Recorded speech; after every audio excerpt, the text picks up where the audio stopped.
What's going on, ladies and gentlemen? Welcome back to another episode of the CJ Talk Sports Show. I am your host, Mr. Christian Jones, and today, in honor of the Celtics getting back to the Eastern Conference Finals 4 years in 6 years, no, fourth time in 6 years, I figured, you know what? Since a lot of people in the community of my Twitter timeline, they really only know me as a Knicks fan. And don't get me wrong, I love the Knicks. I've been a Knicks fan for pretty much my entire life as far as being a sports fan. However, my first true love when introduced to basketball was indeed the Boston Celtics. Growing up, particularly when I was in middle school, I was the biggest LeBron James hater you could find. And so, considering how he always lost to the Celtics, particularly in the Paul Pierce, Ray Allen, Kevin Garnett era, I just found the Celtics, unlike the Patriots, to just being almost extremely likable. Their fans, for the most part, they don't rub their success in other people's faces. They're very much perceived to be underdogs, considering most of their championships came during the Bill Russell era. Bird was my first favorite icon. It went from Bird to Kobe, God rest his soul.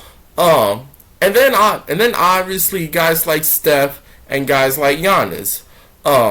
So the Celtics have always been a pivotal part of my sports fandom, and so I figure I give you guys a breakdown on how I became a Celtics fan, and overall my thoughts and feelings about this matchup going up against the Miami Heat. Now, like I said, when I first got introduced to basketball, Burr was my first favorite legend, and Pierce, Garnett, and Ray Allen always beat LeBron in the Eastern Conference playoffs. But initially, when I first became a Celtics fan, they had just lost to Kobe and the Lakers in the 2010 finals. And I specifically remember the Celtics being up 3-2, having already beaten the Lakers in LA. And so I really thought that this was good, especially considering that I believe both the Celtics and the Lakers had the same amount of championships in that span. The Celtics had one more. I truly thought that the Celtics were going to put the Lakers away either in Game 6 or Game 7. Obviously, as you guys know now, that didn't happen. Fast forward to many years later, we're well past the Paul Pierce, Ray Allen, and Kevin Garnett days, which, by the way, seeing Ray Allen in a Miami Heat jersey just absolutely tore me apart. And so, the Celtics go into a rebuild. They bring on Brad Stevens, who was a solid, accomplished head coach in Butler. And I figure, okay, the Celtics are going to be bad for a while, but give them 2 years, they'll be a playoff team like that.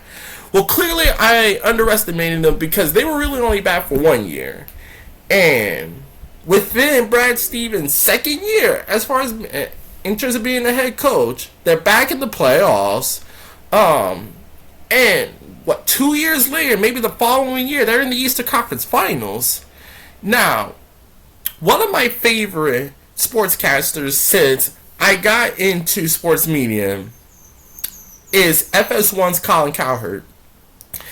Now, I adore Colin, and he was really, him and Stephen A. Smith were really the first guys in sports talk that really got me into wanting to be a sports debater. And I patterned a lot of my style from them. Whether it's my explosive rants from Stephen A. or the way I could tell, I could talk basketball in a storyline form like Colin.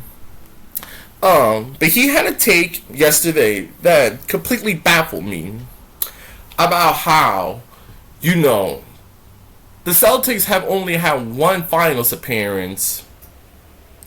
Um, they've had only two final appearances within the last 35 years. And I'm like, okay, I really don't want to get into as far as what the Celtics were back in the 90s and the early 2000s because I just didn't study them all that much. As I said, we're going to get by the Doc Rivers era and specifically talk about the Brad Stevens era. Now, as you guys know mainly, I am a big time Giants fan. And I know you're going to find it weird that how do you root for the Patriots and the Giants? How do you root for the Celtics and the Giants? I'm like, listen, again, I love the Knicks. The Knicks will always be my main basketball team, but the Celtics were my first love. Deal with it. And so, but as a sports fan, I'm a realist. And so, I don't think the Giants are going to win any more than 6 or 7 games, maybe 8 at best. And I didn't think none of the Celtics teams, except maybe 2020, none of those Celtics teams that got to the Eastern Conference Finals were, let's be honest, were any real contenders. So, I'm sorry. If you expected little Isaiah Thomas, baby Marcus Smart, baby Jason Tatum, and infant Jaylen Brown, who are going to beat LeBron and Kyrie, you're kidding yourself. Like, let's be real about this. And so, again, if you really think those previous Celtics teams, except maybe the 2020 team, was coming out of the East, ain't happening. The biggest difference between those Celtics teams of the past and the Celtics team now, not only are they battle tested, not only do they have this time a championship level coach, as much as I love Brad Stevens, those Celtics teams of the past did not have a bona fide superstar until now.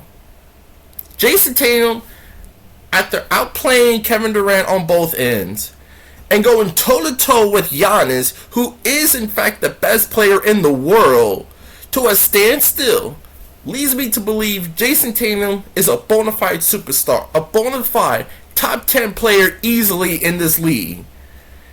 And so, I don't understand, and especially considering how far this team has come since the second half of the year. I was pretty much ready to cut bait with the Celtics as far as being a title contender at the beginning of the year. Believe it or not, there was a point in time in which the Knicks were ahead of the Celtics in the standings. It's crazy to believe that now, but it's true. And so, to see this team have the epic turnaround that they've had, having the best record, not just in the East, but in the NBA, over the calendar year, I fully believe that this is the best Celtics team since the 2018. Fully believe that. Which then leads me to how do I feel about this matchup against the Miami Heat? Now look, the Miami Heat are not a good team. They are a phenomenal basketball team. Eric Spoelstra is easily a top 2, top 3 head coach. He might be the best head coach in basketball. Jimmy Butler, come playoff time, is a borderline superstar. And they just have this great championship core. I said the minute they added Kyle Lowry, I'm like, that's going to be a match made in heaven for them. A match made in heaven. He's a true point guard. He's a bulldog. He's defensive minded. He can hit big shots. Kyle Lowry is just a flat out dog. Then you get into, of course, Jimmy Butler, who in these playoffs has been playing like a borderline superstar. He's a bona fide star, elite two-way player in my book. And then you just got guys who are consistent. Kyle Lowry, Bam Adebayo, Tyler Hero, Duncan Robinson notwithstanding, because he's a sharpshooter in his own right, and now you have these two undrafted kids and Gabe Vincent and Max Strauss or Strus. I mean, this Miami Heat team, much like the Celtics, they're defensive minded, they're battle tested, they have a never give up attitude. And this series, this series is going to be a throwback to the late 90s, early 2000s. This is going to be a defensive battle for sure. Which then brings me to, how do we match up against them? Well, I think the biggest difference between this Miami team and the two previous teams that we faced, Miami is easily the best defensive team that we're going to face, probably all playoffs long. Because as much as I respect Dallas and the Warriors, they are not the defensive they do not have the defensive stalwarts that Miami has. They could do the same thing to Tatum and Brown as we're probably going to do to Jimmy. They're going to throw a variety of different bodies. They're going to throw a lot of different coverages. You're going to see a lot of boxing ones, a lot of zone, just different matchups and how they go against the Celtics team. So I think this series could very easily go 6 or 7 games. Call me biased. I know you are, Zion. I'm rolling with the Celtics in 6, and here's why. Taking my fanhood out of it. Number one, I just think the Celtics are just a simply more talented team. Miami is tough. They are brutal. They're defensive minded. They're bulldogs. They have a never say give up attitude. And Jimmy Butler could very easily match Tatum point for point. Toughness on toughness. Just complete bulldog, elite two-way players. But the biggest difference for me, and you saw this a lot against Milwaukee. Without Chris Middleton, it wasn't so much the Bucks were missing other scorers. They needed another playmaker. And with Kyle Lowry being limited, Jimmy Butler is really their only true playmaker. Now again, Butler, I feel like, is going to be Butler regardless. But when you're only limited to one elite level playmaker, and that being Jimmy Butler, it's going to be a lot harder for Miami to run consistent offense against the Celtics defense. And that would have been the case with Kyle Lowry. Without him being 100%, I just feel as though Boston's got the better all-around talent. They got better scorers. And they are every bit as elite on defense as the Miami Heat. For sure. You saw what we did to those Twitter chums in KD and Kyrie. Listen, Giannis was a complete handful, but we shut everyone else down. Jrue Holiday was really their only consistent second option. Bobby Portis, Brook Lopez. The thing that I love most about this Celtics team, they can play a variety of different matchups.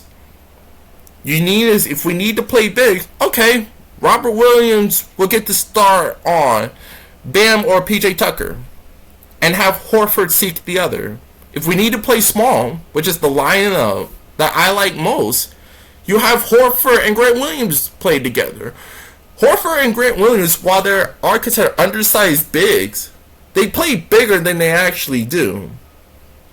Grant Williams is basically a clone of PJ Tucker. Knocks down threes, could run the floor, tough defender. He gave Giannis and KD more than they would have bargained for. And just the variety of different matchups that we could throw at a Jimmy Butler, at a Bam Adebayo, and with Kyle Lowry being limited.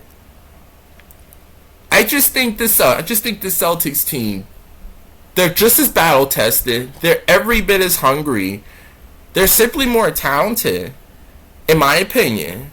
And I just think with the confidence level this Celtics team is playing with, every time this team gets punched gets punched in the mouth, whether it's within a game or within a series, they answer. Kyrie goes off for game 1. Oh, we went on a last second effort. Brooklyn plays probably their best game of the year in game 3 against us. Took care of them, no problem. KD goes for 30 in game 4. No problem, we sweep them. And then game 6. I wasn't utter shocked by the Celtics' performance. Tatum especially. Now I believe the last 2 years that Jason Tatum is on the verge of becoming a superstar. Not quite there yet, but he's on the verge. He's on the brink of becoming a superstar. And boy, did he play like one following game 3. Game 6, on the roll, after just collapsing in game 5 against the Bucks. To lose that game the way we did, and to go to Milwaukee against Giannis, who the last time he was in this predicament had 50, 14, and 5 in the NBA Finals, and to stand toe-to-toe with him and outdo him, performance of a lifetime. And since then, I believe if the Celtics come away and win this series, they could very easily be the favorites for the title. Now, I'm not going that far yet. First, we got to handle business against Miami. I'm excited for this matchup. I cannot wait. Again, I think Butler and Tatum are going to meet at a standstill. I think that matchup is going to be pretty even. But the biggest difference between this Celtics team now and when we matched up against Miami in the bubble, Bam Adebayo ate us alive. That will not happen this time. That will not happen this time. Tyler Hero looked like the next coming. That's not going to happen this time. The only other playmaker that Miami has that gives me a little bit of worry is Victor Oladipo.